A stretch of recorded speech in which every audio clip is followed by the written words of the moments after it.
Parte 3. Vencendo a dependência afetiva. Como se desligar dos amores doentios e não ter feitiços. Espero-me curar de ti em alguns dias. Deve deixar de te fumar, de te beber, de te pensar. É possível. Seguindo as prescrições da moral em voga, receita a mim mesmo tempo, abstinência, solidão. Jaime Sabino. Se me enganes uma vez, a culpa é tua. Se me enganes duas, a culpa é minha. Ana Chagoras. Muitas pessoas vivem presas a relações afetivas doentias das quais não podem ou não querem escapar.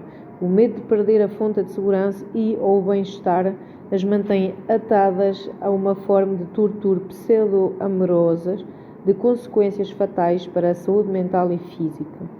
Com o tempo, estar mal vira um costume. É como se todo o sistema psicológico adormecesse e começasse a trabalhar a serviço do vício, fortalecendo e evitando enfrentá-lo de todos os meios possíveis. Lento e silenciosamente, o amor passa a ser uma utopia cotidiana, um anseio inalcançável. E apesar da liturgia afetiva, dos maus tratos e da humilhação constante de ter que pedir carinho, a pessoa dependente de uma relação disfuncional se nega a possibilidade de viver um amor livre e saudável, estanca, paralisa-se e entrega-se à sua má sorte. Não importa que tipo de vínculo você tenha, se realmente quer se libertar dessa relação que não o deixa feliz, você pode fazê-lo, não é impossível. A casuística psicológica está cheia de indivíduos que conseguiram pular para o outro lado e fugir. É preciso começar a mudar os velhos costumes viciados e limpar a maneira de processar a informação. Se você aprende a ser realista no amor, se respeite e desenvolve autocontrole, terá começado a gestação da própria revolução afetiva. O princípio do realismo afetivo. Realismo afetivo significa ver a relação do casal tal qual ela é, sem distorções nem autoenganos. É uma percepção direta e objetiva do tipo de intercâmbio que sustento com a pessoa que supostamente amo. Uma autoobservação franca, assertiva e um pouco crua, mas necessária para curar o vínculo ou terminar com ele, se for o caso. Analisar abertamente e honestamente o toma lá da cá amoroso é um requisito primordial para aplanar o caminho até uma relação prazerosa do ponto de vista afetivo e psicológico. No entanto, na prática, as pessoas dependentes de relações afetivas perniciosas se esquivam constantemente dos fatos. Na dependência amorosa, o autoengano pode adotar qualquer forma, com a intenção de dominar a pessoa que se diz amar. Somos parciais, negamos, justificamos, esquecemos, idealizamos, minimizamos, exageramos, mentimos e alimentamos falsas ilusões. Fazemos qualquer coisa para cultivar a imagem romântica do nosso sonho amoroso. Não interessa que toda a evidência disponível seja contrária, pouco importem as demonstrações e o acúmulo de opiniões contraditórias que os amigos e familiares emitam. A fonte da dependência é intocável e o aparente amor irremovível. PR era um homem de 41 anos, separado há 8 meses porque a mulher tinha se apaixonado por outro e o havia abandonado com a frieza das mulheres que nunca amaram.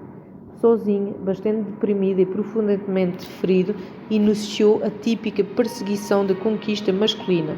Uma mulher que tomasse conta dele e além disso o amasse.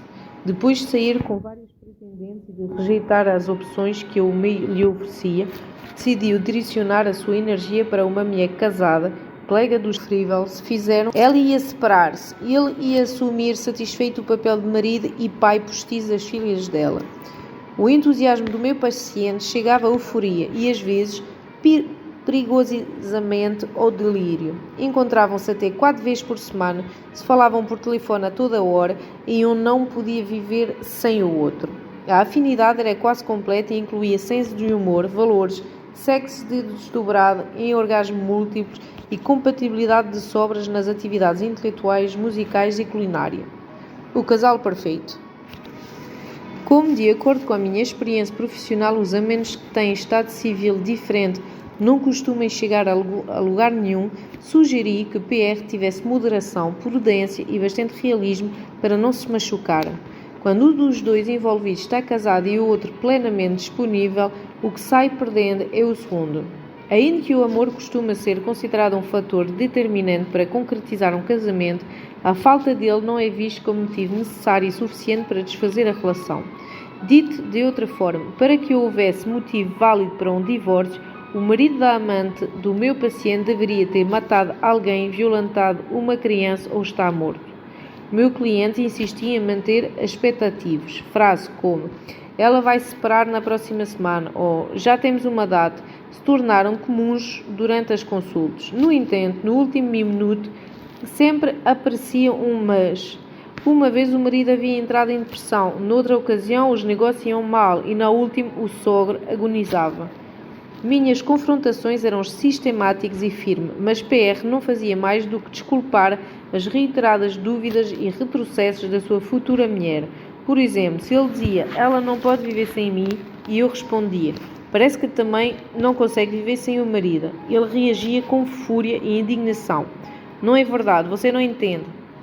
Nossas consultas eram uma espécie de luta greco-romana, na qual cada vez que eu tentava encarar os fatos, ele dava um jeito de escapulir mediante desculpas de todo o tipo. Não é tão fácil, ela foi educada por freiras, é a caçula de 8 irmãos, o marido não deixa ela se separar, é muito apegado aos filhos, o pai batia nela quando era pequena, foi muito reprimida, é muito ansiosa, se pudesse estaria comigo, a mãe era alcoólica, etc, etc. Enfim, a lista nunca acabava, mas nenhum dos seus argumentos admitia a possibilidade de que ela não o amasse o suficiente para se julgar na relação. Na hora da verdade, pouco importava se era fraca, insegura ou tímida. O importante para o meu paciente era que eu o afetava cada dia mais da possibilidade de conhecer outras pessoas que estivessem realmente disponíveis. Por fim, depois de ano e meio de ato e desate, a mulher se separou. O marido saiu de casa e ela decidiu encarar corajosamente o custo de ficar com o homem amado. Infelizmente, e para surpresa de muitos, incluído o marido, o impulso durou apenas 2 semanas. A culpa, as filhas, a mamã, a sogra, o psiquiatra e a melhor amiga, entre outros mediadores, a fizeram mudar de opinião. Mesmo havendo várias tentativas posteriores, todas foram infrutíferas. O medo a empurrava para trás. Há alguns dias, PR, que segue esperando e de vez em quando vem à consulta, e a sua amante da cabeceira completaram 4 anos de relacionamento clandestino. Festejaram num restaurante de pouco prestígio, mas bem localizado e escondido. Na última sessão trouxe uma boa nova difícil de acreditar. Desta vez sim, ela vai se separar. Provavelmente estejamos diante da versão adulta de A História Sem Fim. Um pouco de realismo bastaria. Acho que o amo, mas não sou capaz de ir em frente. Mas o apego irracional turva a vista e os sentidos. O realismo afetivo sugere que partamos de que verdadeiramente é a nossa vida amorosa. O que é e não o que gostaríamos que fosse. Se conseguimos compreender a relação aqui e agora sem pretextos nem evasivas, poderemos tomar as decisões acertadas, gerar soluções ou começar a nos tornarmos independentes afetivamente. Apresentarei algumas das distorções cognitivas mais comuns que impedem alcançar a posição realista que mencionei e que fortalecem irracionalmente a conduta da dependência afetiva. Desculpar o pouco amor recebido, minimizar os defeitos do companheiro, acreditar que ainda existe amor quando não há, persistir obstinadamente em recuperar um amor perdido e se afastar, mas não de todo. Desculpar ou justificar o pouco ou nenhum amor recebido é duro aceitar que não nos amam com toda a força. E não me refiro somente ao prazer que o fato de se sentir amado produz, mas à autoestima envolvida nisso tudo. Quando a pessoa amada nos quer pela metade, com limitações e dúvidas, a sensação que fica é mais de agradecimentos do que de alegria, como se estivessem nos fazendo um favor. Uma boa relação não permite reparações. Quando o sentimento vale a pena, é tangível, inquestionável e axiomático. Não passa despercebida.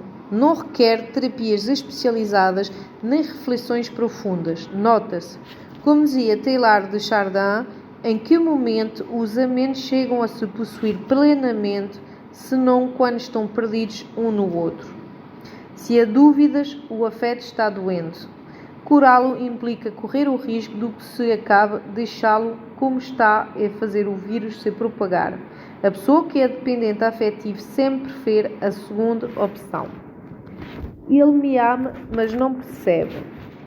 Este pensamento é sustentado numa ideia totalmente irracional. Quando uma pessoa está apaixonada, sabe e sente, vive esse momento em cada pulsação, porque o organismo se encarrega de avisar. Não passa despercebida. O amor chega como um furacão que mexe com tudo por onde passa. Os sintomas são evidentes, tanto no âmbito fisiológico quanto no psicológico. Se alguém não se dá conta de que o amor o está atravessando de lado a lado, deveríamos cogitar alguns dano neurológico incapacitante, talvez uma esquizofrenia catatónica, um autismo avançado ou algum tipo de debilidade mascarada.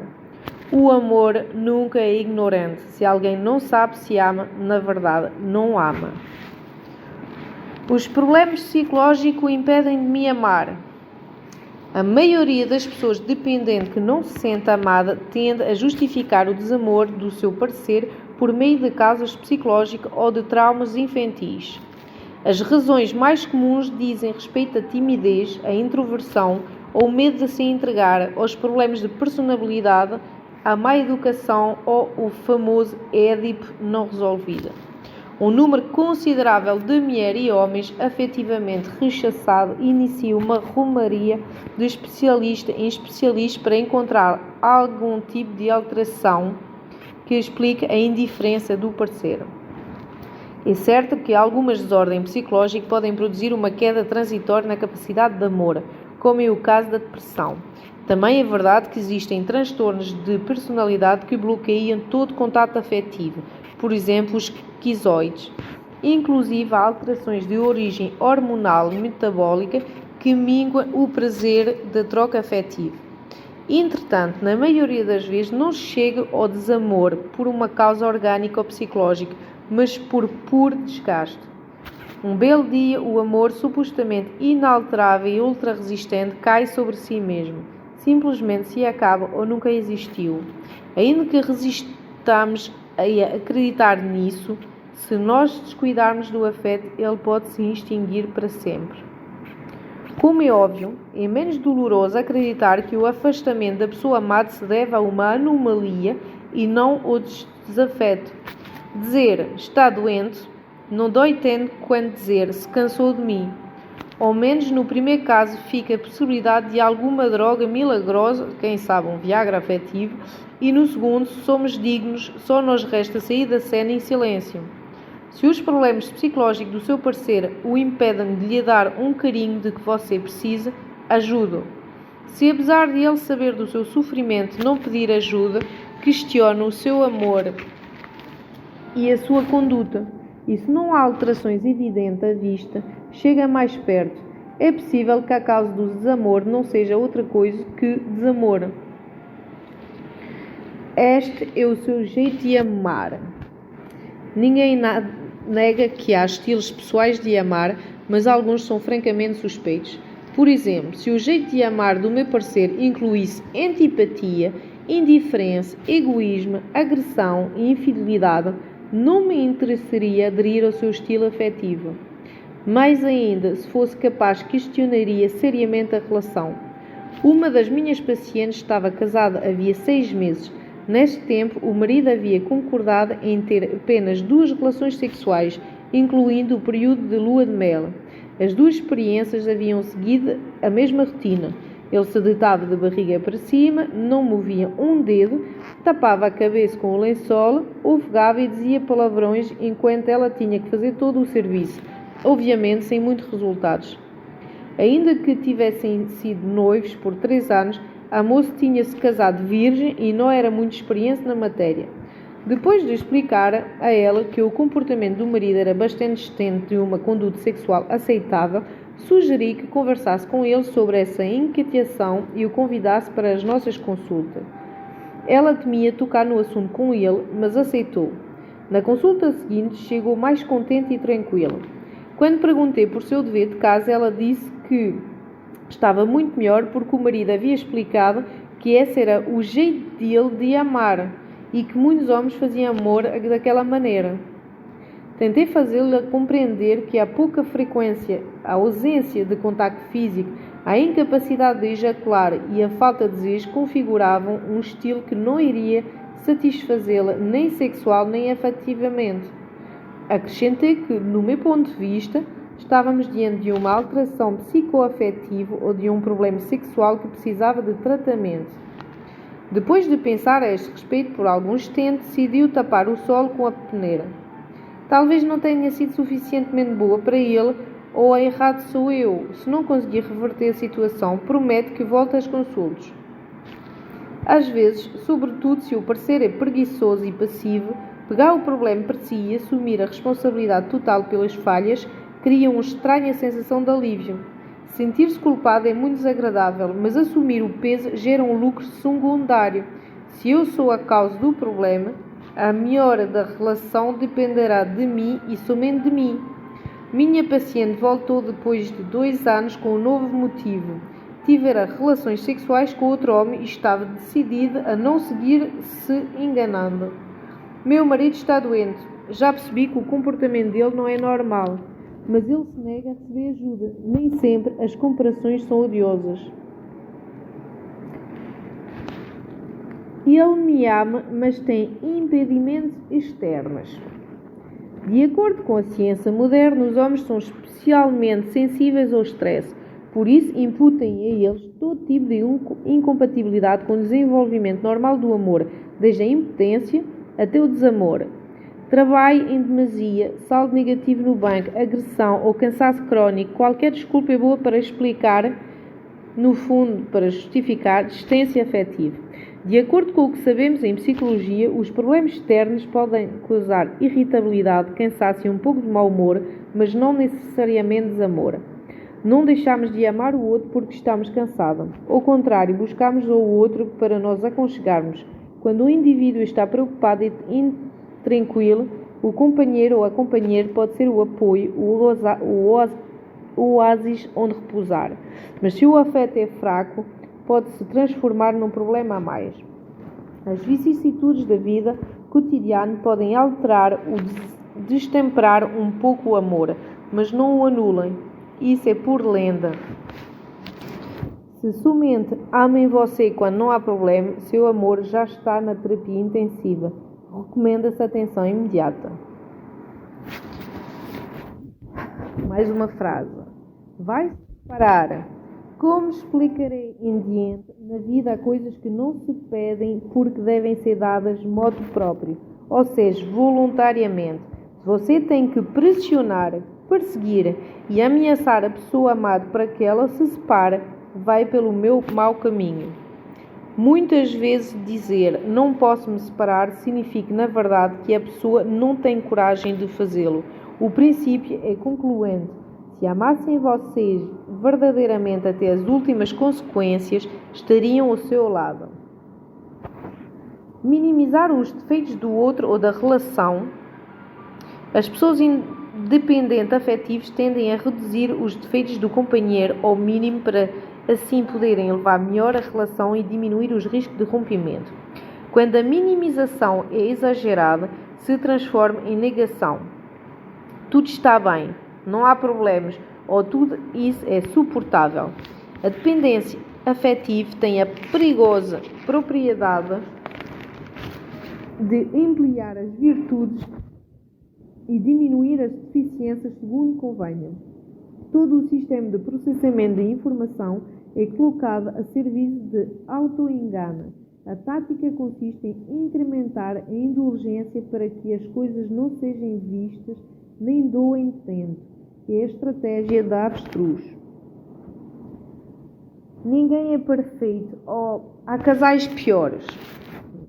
A comparação cínica confirmatória consiste em conferir a exceção aos estatutos de regra. Essas pessoas não veem a árvore, mas o bosque.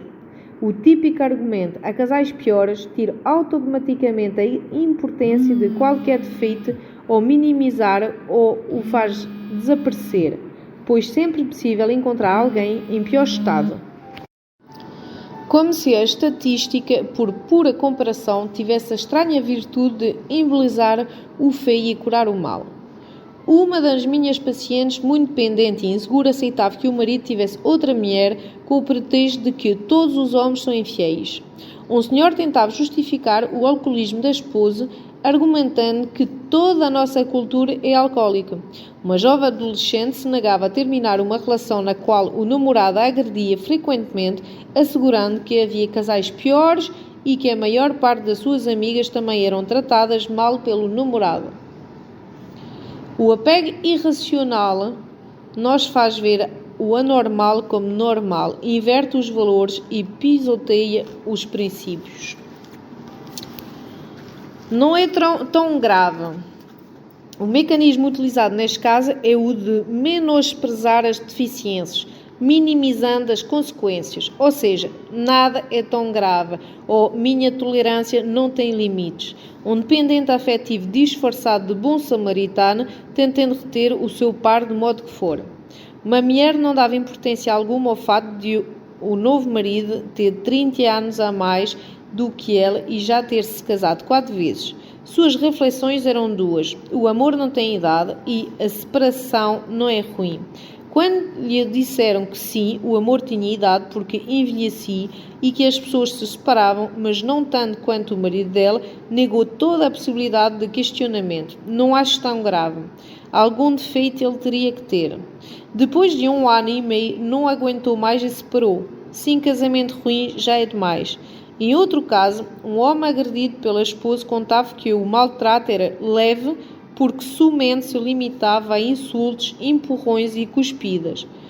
Uma das minhas pacientes pensava que o consumo diário de maconha do marido não era tão grave porque ele saía para fumar no pátio para as crianças não verem. Dizem que nada é importante. Dizer que nada é importante significa eliminar pela raiz as aspirações, os desejos e os princípios pessoais. A flexibilidade é boa sempre e quando não quebrar a própria individualidade. A paciência pela paciência sempre cheira a ranço e termina por elevar os níveis de tolerância a limites indecentes. A docilidade e a estratégia ideal para que os que não querem ou não podem se tornar independentes. Gostamos ou não a coisas que são graves, insuportáveis e radicalmente inegociáveis. O cor-de-rosa indiscriminado e sentimentalista é uma invenção do que não querem ver. Não lembro que algo ruim tenha acontecido. Algumas pessoas dependentes mostram uma clara distorção na hora de recuperar uma informação. Se esquecem dos problemas e lembram-se somente as coisas boas da relação. Quando maximizamos os aspectos positivos da relação, minimizamos as dificuldades. Quando negamos o passado conflituoso da convivência, mentimos a nós mesmos. Uma análise adequada não deve excluir os dados negativos. Minha vida de casada era perfeita. É uma forma de esconder a poeira debaixo do tapete. Não apenas porque a perfeição interpessoal não existe, mas pela óbvia intenção de esconder. Maquilhar os infortúnios do passado para que parecem mais fáceis e menos sofridos não fará com que melhorem. Quando certos indivíduos dizem com orgulho, nossa vida foi um mar de rosas, eu me pergunto o que foi feito dos espinhos. Plutarco dizia que o amor é tão rico que em mel como em fel. Ocultar os sintomas faz com que a doença passe despercebida e piora. Se você está em vias de terminar uma relação ruim, não pode esquecer as experiências negativas. Ao contrário, deve incorporá-las como se fosse um inventário. Não se trata de supervalorizá-las e tornar-se obsessivo. O ódio não é o oposto do amor, mas de colocá-las no lugar que merecem. Se o seu companheiro ou a sua companheira maltratou você, foi infiel ou explorou você de qualquer forma, são fatos que contem. Na hora de tomar decisões, negar ou evitar a realidade irá levá-lo inevitavelmente a repetir os mesmos erros em outras relações. Espreitar o passado afetivo de uma relação perniciosa sem se irritar com o outro e deixando de lado o ressentimento pode ser benéfico e saudável para os que estão cansados de sofrer. Não se trata de maquinar vingança ou pedir o divórcio, mas de ver até que ponto é justificado investir energia positiva num amor em decadência. Não se conformar com a perda. Primeiro, acreditar que ainda há amor quando ele não existe. Um luto mal feito, ou seja, a não aceitação de um rompimento ou de uma perda afetiva, pode estar mediado pelo que em psicologia é conhecido como correlações ilusórias. Em determinadas circunstâncias, podemos estabelecer nexos causais entre eventos que não estão ligados, senão em nossa ansiosa imaginação. As más leituras ou interpretações errôneas são muito comuns em sujeito que, tendo terminado uma relação, insistem obstinadamente em ver amor onde não há. Os esquemas mais comuns que alimentam a confiança de recuperar o amor perdido são: mesmo que não estamos juntos, ele ainda me ama. Otimismo obsessivo perseverante. Depois de tanto tempo, é impossível que tenha deixado de me amar. Costume amoroso. E um amor assim nunca termina. Mumificação afetiva. Esse leque de crenças é guiado pela ilusão de permanência e apego ao passado. A ideia central é de que certas relações podem se manter inalteradas, invariáveis e resistentes aos embates da vida, como se estivessem numa conversa. Um amor no formal. O romantismo radical gera nas pessoas um limbo afetivo no qual se negam a sair e uma negação categórica de aceitar o rompimento. O famoso ditado popular que diz: onde houve fogo ficam as cinzas, parece reger a vida de muitos dependentes afetivos. Ainda que neste caso fosse melhor dizer: onde houve fogo ficam as queimaduras, às vezes de terceiro e quarto grau. Movidos pelo afã nem sempre consciente de verificar a vigência de laço afetivo, as pessoas dependentes afetivos começam a pedir dados confirmatórios, desconhecendo que, em certas ocasiões, tal como dizia Chekhov, a durabilidade da união entre dois seres não necessariamente indica amor ou felicidade, pois pode estar fundamentada em qualquer outro sentimento como interesse, medo, pesar e inclusive ódio. Ainda me telefona, ainda me olha, ainda pergunta por mim.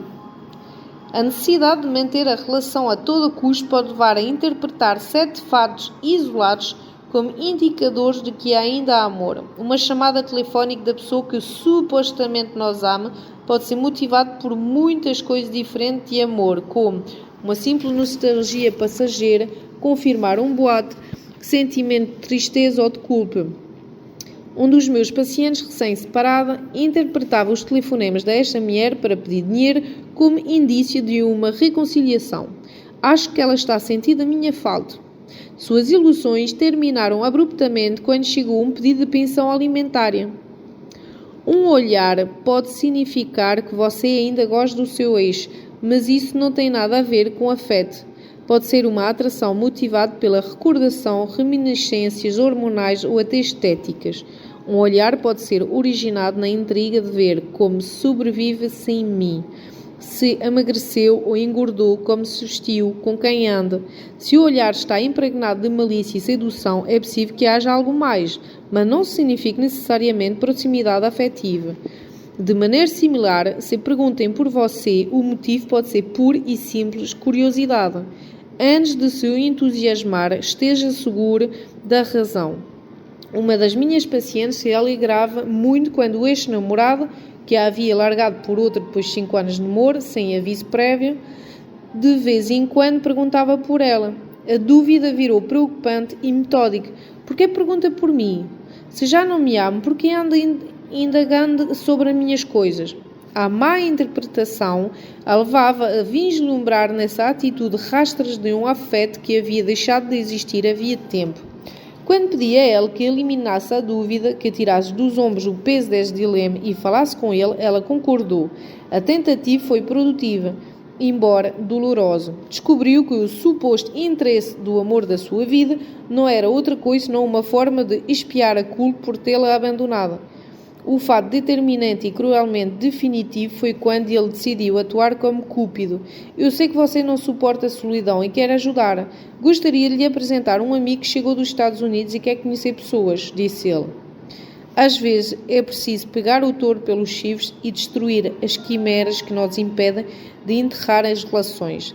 A estratégia mais recomendável neste caso é trocar imediatamente de rota e eliminar a angústia da espera. Trocar o quem dera que fosse possível pelo sofrimento realista da resignação saudável que diz não há nada a ser feito. O amor não é um jogo de indiretos e enigmas para decifrar as 24 horas do dia para saber quando, onde e como vão nos amar.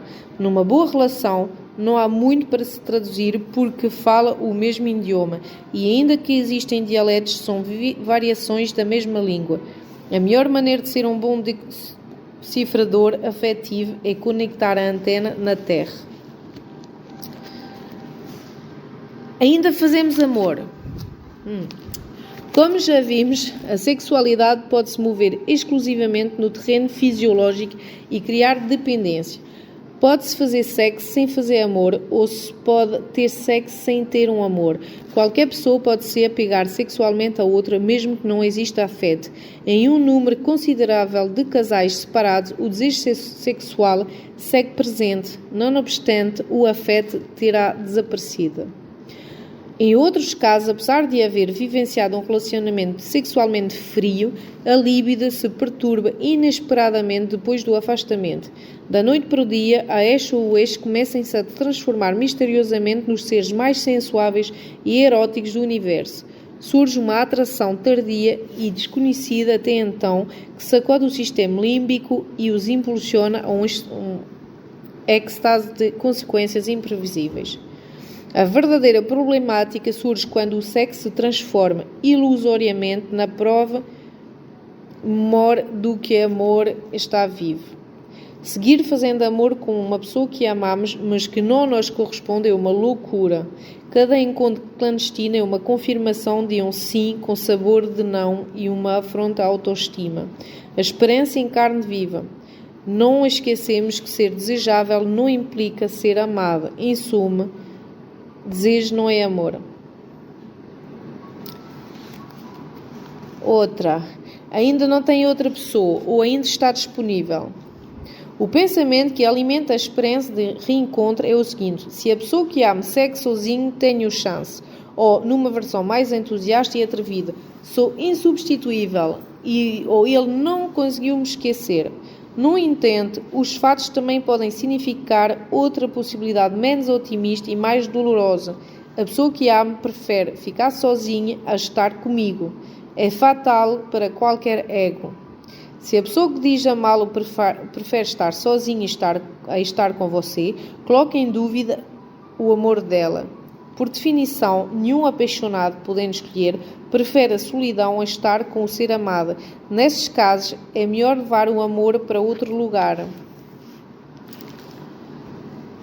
12. Vai perceber o meu valor.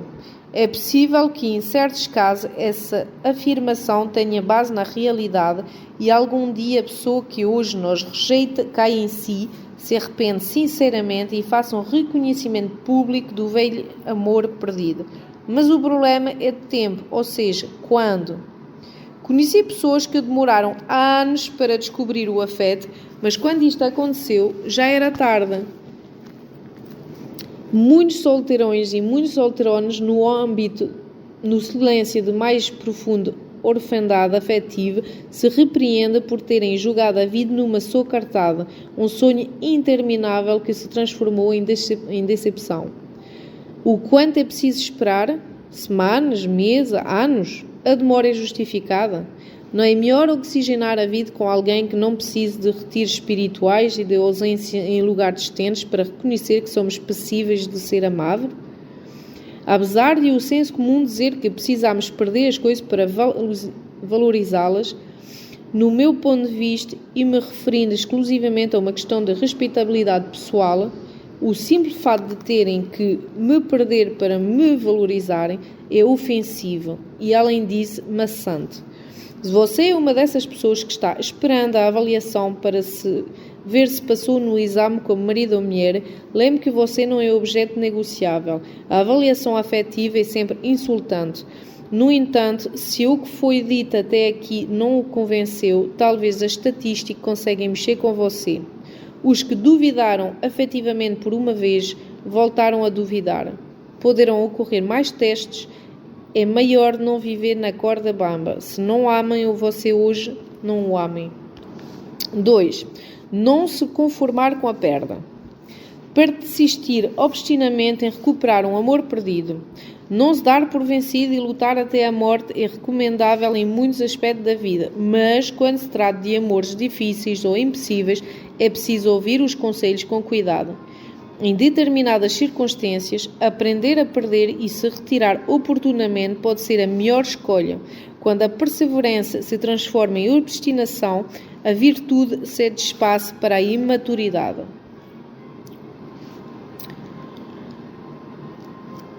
Deus vai me ajudar. Joguei as cartas ou fiz um mapa astral. Quando as táticas de recuperação mágica e religiosa são colocadas em prática, a situação é grave. O desespero tocou fundo. Uma das minhas pacientes era especialista em ocultismo afetivo, porque a sua relação estava todo o tempo por um fio. O marido havia sido infiel 15 vezes em 12 anos de casamento. Ela decidiu entrar no mundo da nova era e dos santos para sustentar a união, esperar o milagrezinho de o marido assentar a cabeça. A exibição de sortilégios, rezas, oráculos, ofrendas, promessas, mapas astrais, quiromancia, taró, regressões e videntes de todo tipo tinha contribuído para a sobrevivência afetiva desta angustiada mulher. Segundo os dados recolhidos pelo especialista, parecia-se tratar de um excepcional caso de almas gêmeas em que uma delas havia se desajustado por motivos kármicos. Ou seja, ninguém tinha ideia do que estava acontecendo. Obviamente, o marido, alheio a todo desígnio cósmico, seguia colocando o sexo oposto em pólvora, sem distinção nem consideração. Faz pouco tempo, depois de uma ressaca monumental e de um ataque de arrependimento pós-babadeiro, surgiu uma nova centelha de esperança. O homem prometeu sensatez. E tem mais, ao voltar de uma viagem de trabalho, lhe trouxe um perfume de presente com um belo cartão no qual jurava 1000 vezes outra vez que seria fiel até a morte. Ela correu para a sua assessora espiritual, especialista em taró, para reforçar a mudança e colocou velas por toda a igreja. 2 dias depois, por intuição ou por costume de mulher enganada, revisou minuciosamente o carro do marido, milímetro por milímetro, como fazem os ciumentos inteligentes. O resultado da investigação, infelizmente, foi positivo. Atrás do banco, camuflado e empacotado, encontrou um corpo do delito, o mesmo perfume, com o cartão diferente para outra destinatária. Depois de um escândalo enorme, arranhões, insultos, objetos quebrados e a negação insistente do inocente, ela decidiu pôr um ponto final e resolver de uma vez por todas o problema. Dispensou a conselheira. Agora consulta uma senhora chocoana que lê a sorte no tabaco e acerta muito, e recorreu a um novo santo, não me lembro do nome, porque o interior não mostrava interesse. Definitivamente a febre não está nos lençóis. Buscar a solução fora do é cômodo, mas também é arriscado porque desvia a nossa atenção da realidade e nos deixa cada vez mais incompetentes. É possível que a minha paciente perambule de adivinha em adivinha pelo resto dos seus dias à procura do prodígio de uma ressurreição impossível. Tentarei novas estratégias de sedução. Oposto ao esquema interior, esse pensamento coloca o problema no lado de dentro, suque dentro demais. A pessoa que amo não está comigo porque eu não soube segurá-la. Se melhorar minhas habilidades de conquista, vou recuperá-la. Infelizmente, a restituição afetiva não é fácil de alcançar. Ainda que pareça óbvio, Para que a reconquista possa ocorrer, deve haver alguém disposto a ser conquistado.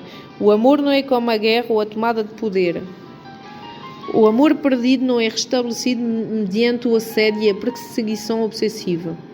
Nas lides amorosas, a conquista forçada recebe o nome de violação. Se o outro está num estado de desamor, é melhor não fazer nada e deixar que a vida segue o seu curso. Mas os dependentes afetivos costumam entrar em pânico e se comportar irracionalmente. Uma senhora de 50 anos decidiu fazer uma cirurgia para estreitar a vagina com a esperança de recuperar o amor do marido. Um homem que agora está preso aplicou golpes em várias pessoas para mostrar à ex-mulher que ele tinha sucesso económico e reatear o casamento. Performar-se, vestir-se melhor, emagrecer, melhorar de emprego, colocar silicone, fazer o tipo sedutor ou tentar ser uma mata-hari podem ser ingredientes úteis quando o amor está vivo, mas não possuem força para reativar um afeto na bancarrota. A recuperação do amor perdido, caso seja possível, não se consegue com 2 ou 3 mudanças superficiais de comportamento. As relações afetivas obedecem a uma história particular, especial e que não pode ser repetida, que determina a sua essência básica e um perfil de relacionamento único. Desconhecer esta evolução pode levar a atitudes simplistas que não ajudem em nada a fortalecer o vínculo. Se você quer tentar fazer um plano de reconquista, não o faça às pressas. Primeiro deve ter muito claras as causas da ruptura, o diagnóstico, a explicação de por que não funcionou para ver se há possibilidade de você alcançar o objetivo. Não crie falsas expectativas. Quando uma relação vai mal, o remédio costuma ser complexo e difícil de aplicar. Meu amor, a minha compreensão vão curá-lo. Quando nós transformamos em redentores, conselheiros ou psicólogos da pessoa amada, distorcemos a essência do amor. Conheci gente, sobretudo mulheres, cujo objetivo em termos de afeto é redimir o pecador e curar o enfermo.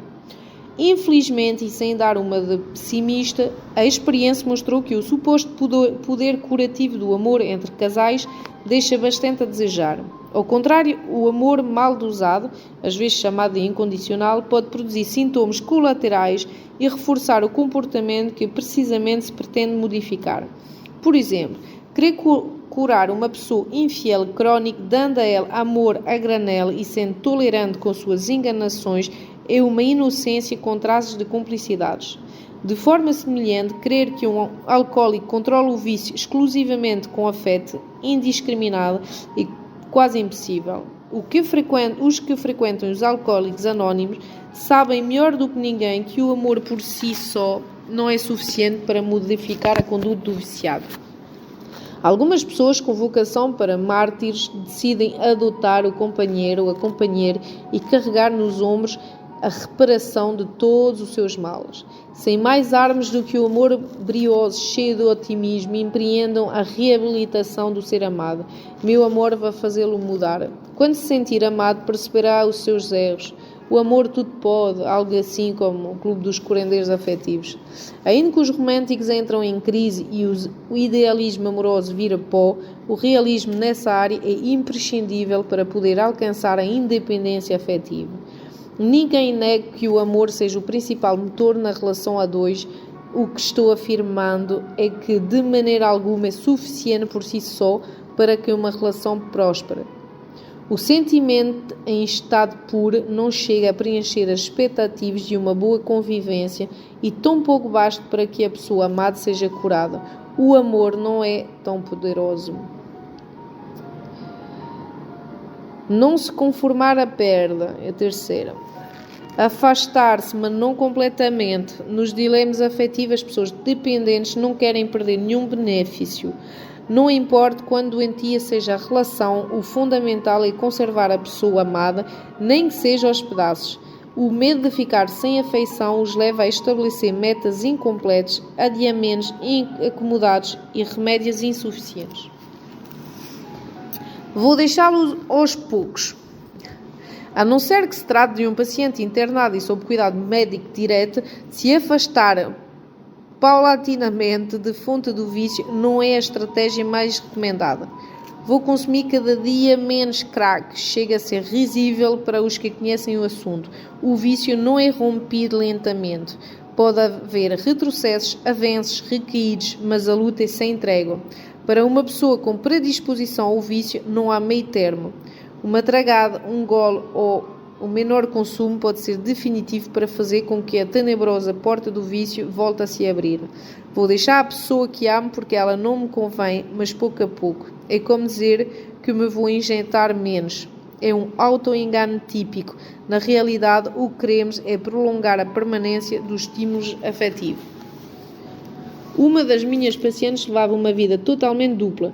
Tinha um noivo havia 4 anos e ele lhe dava tranquilidade, estabilidade e fidelidade. E tinha um amigo havia 3 anos que lhe oferecia emoção, luxúria e energia em proporções impressionantes. A razão lhe dizia para se afastar do amigo porque ia se casar com o noivo. A emoção apontava outro caminho, terminar com o tedioso noivo e entrar num delicioso curto-circuito aberto e sem dissimulações com o amigo. Ambos puxavam para o seu lado e a pressionavam. O que ela realmente queria era reter o melhor de cada um deles sem perder nenhum. A situação havia se tornado insustentável. Levar uma vida dupla não era apenas extenuante, mas sua integridade moral começava a rachar. A culpa não a deixava em paz e a ansiedade a estava matando. Depois de analisar sensatamente as opções, decidiu se separar do amigo, abandonar as revoluções e ficar com a segurança que o noivo oferecia. No entanto, sua decisão não estava bem segura. Vamos colocar uma meta de 2 meses, doutor. Eu acho que será mais fácil se eu for devagar. Introduzir o desamor passo a passo é como injetar lentamente uma seringa para que assim doa menos. Como é óbvio, ela não conseguiu. Cada mini afastamento a empurrava-se a apaixonar mais. Cada encontro era uma despedida, um ato inconcluso que tinha que voltar a ser retomado, uma desculpa para prosseguir. Depois de 2 meses de penosas tentativas, ela me comunicou que havia pensado melhor no caso e que agora iria abandonar o noivo. Sua proposta me surpreendeu muito. Vamos colocar uma meta de 2 meses, doutor. Eu acho que é melhor, pois não quero que ele sofra. No momento em que eu estava escrevendo este relato, já haviam passado 4 meses que ela estava deixando o noivo e às vezes, quando a nostalgia do que poderia ter sido a afetava, reconhecia o facto de um amigo, apesar de tudo, não preencher totalmente a sua expectativa. Estava presa e sem saída. Seremos somente amiga. Quando uma relação se rompe, é praticamente impossível ser amigo ou amigo da pessoa que ainda se ama. Quem defende o contrário não sabe do que está falando. Uma jovem que havia várias semanas em depressão porque o namorado a deixará ainda queria estar vinculado de alguma maneira ao rapaz. Eu sei que ele não me ama, mas que ele não me ama mais e tem uma nova namorada. Mas vamos ser amigos e nada mais. Ainda que tenha outra pessoa e não me quer, não importa, quer seguir ao lado dele de alguma forma. Pois não suporta a ideia do que ele sai da minha vida, dizia ela. Como é comum nos casos de obstinação afetiva, o novo vínculo da amizade se tornou uma tortura chinesa. Ao se transformar em boa amiga, começou a prestar o papel de confidente.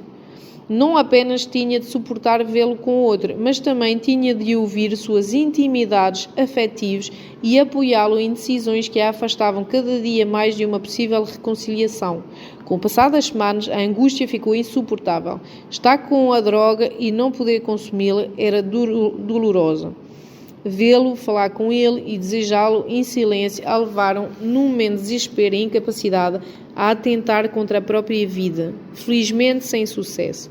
Depois de passar uns dias numa clínica psiquiátrica antes de receber a alta, me disse: vou lutar contra isso tudo, cansei de sofrer, não quero saber dele, nada justifica uma vida assim. Quando há amor, a amizade está incluída, mas se não pode haver mais do que amizade, o amor se torna um problema.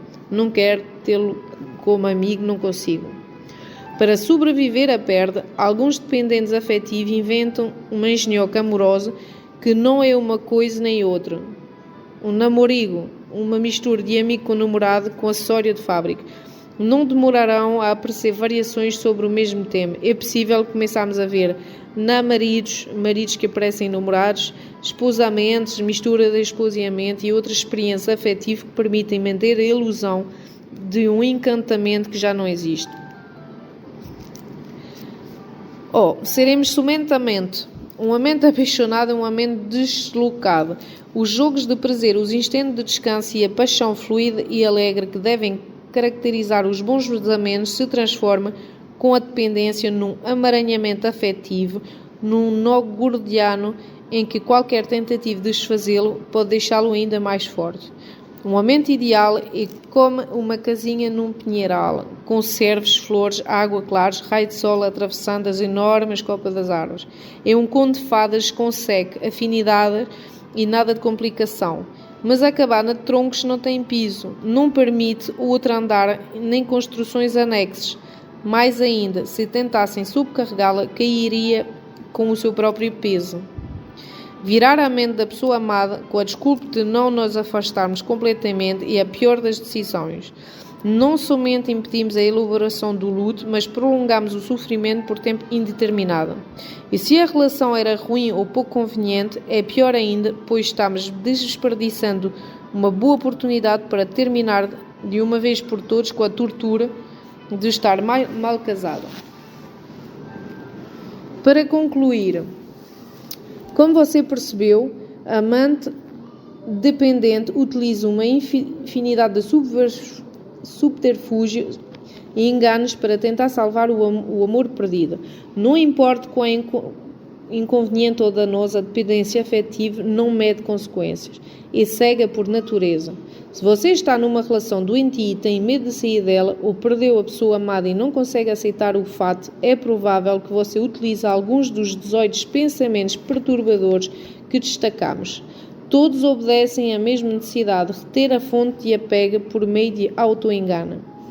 O princípio do realismo não pede muito, porque não há muito para aprender, mas para desaprender. A única coisa que você deve fazer é ficar calado e olhar a realidade na qual está imerso. Se conseguir observar as coisas como realmente são, deixando as mentiras de lado, seus esquemas irracionais começarão a tremer. Ainda que a alma doa e o corpo entre em crise de abstinência, não há outro caminho. A liberação afetiva e a ruptura dos velhos padrões de vícios não toleram anestesia, visto que as grandes revoluções sempre exigem a atenção desperta. Além disso, como dizia Khalil Gibran, se não se quebra, como conseguirá abrir o coração? Escritório, confidente e terapeuta aplicado. A energia para uma